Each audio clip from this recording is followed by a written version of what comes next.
दोस्तों, blood cancer के time में एक ऐसा फेज़ था जहाँ आपकी बॉडी और आपका पैसा दोनों टेस्ट ले रहे थे आपका। क्योंकि हर दिन टेस्ट होते थे, हर ना एक दिन हमें मेडिसिन्स लेनी होती थी और आप जैसे जानते ही हैं, कैंसर की मेडिसिन कोई 100 या 200 में नहीं आती। वो मिनिमम आपको 1 लाख रुपए फॉर इनिशियल मंथ आपको चाहिए ही होती।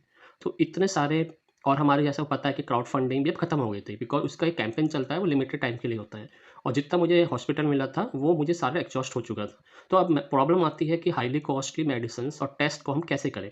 तो एक तो ये था कि मैं डायरेक्टली करता जाता और हाई कॉस्टली मेडिसिन लेता रहता। तो मैंने सोचा क्यों ना मैं आज डिजिटल टेक्नोलॉजी का यूज़ करके इंडिया मार्ट और सारे प्लेटफ़ॉर्म का यूज़ करूँ। तो मैं जो भी मेडिसिन करता था, खाता था, तो उसको मैं पहले इंडिया मार्ट में वेरीफ़ाई करता था, उनको देखता था और आप विश्वास नहीं मानेंगे, वो मेडिसिन मुझे 80 से 90% डिस्काउंट मिल जाती थी दिल्ली में।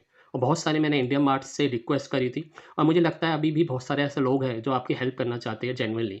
लेकिन वही होता है कि उनको लगता है कि ये माइट बी सेलर के पर्पज़ से हो, तो आप उनको जेनुइन रीज़न बताइए, वो आपसे रिपोर्ट माँगेंगे, आप उनको रिपोर्ट दीजिए और वो आपको बहुत अच्छी हेल्प देते हैं और वो यहाँ तक नहीं, यहाँ तक मुझे उन्होंने घर तक डिलीवरी दी थी without any additional cost. But यही है आपको इन सारे माध्यम का यूज़ करना चाहिए टू सेव द अमाउंट। और एक और चीज़ है फ्लैबो जो आते थे क्योंकि हर हफ़्ते 2 या 3 ब्लड सैंपलिंग होती थी अलग-अलग लैब से।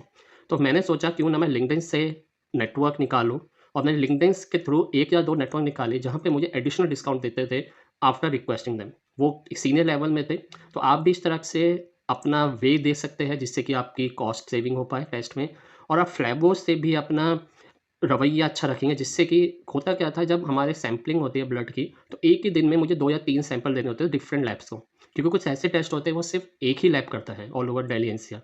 तो उसके लिए आपका एक ही वेन में बार-बार पंचिंग होने से अच्छा आप कोऑर्डिनेट करिए फ्लैबो से कि प्लीज़ रिक्वेस्ट है मेरी आप इनके लिए भी सैंपल निकाल दो और वो हेल्प आपकी करेंगे ज़रूर। क्योंकि उनको पता होता है कि आप किस फ़ेज़ से गुज़र रहे हैं। आपको सिर्फ़ कोऑर्डिनेट करना है उनसे, आपको उनकी अपनी बात बतानी है और उनको आपसे फ़ेवर नहीं चाहिए होता, उनको सिर्फ़ आपको रिक्वेस्ट करनी होती है इन शॉर्ट कि प्लीज़ मेरी हेल्प कर दीजिए, ये मेरे प्रॉब्लम है और एक ही अगर मेरी वेन यूज़ होती रहेगी तो ये मेरी डिस्ट्रॉय हो जाएगी वेन और जिसकी वजह से मुझे और प्रॉब्लम होगी। और मेरे साथ भी हुआ वेन मेरी डिस्ट्रॉय हुई थी, तो फिर मैंने एक ही फ्लैबो से मल्टीपल सैंपल्स लेना स्टार्ट कर दिया था जिससे कि मुझे कोई प्रॉब्लम ना हो। आशा करता हूँ कि आपको मेरी जानकारियाँ पसंद आ रही होगी, तो please share and subscribe for more videos. Thank you. मिलते हैं अगली वीडियो में।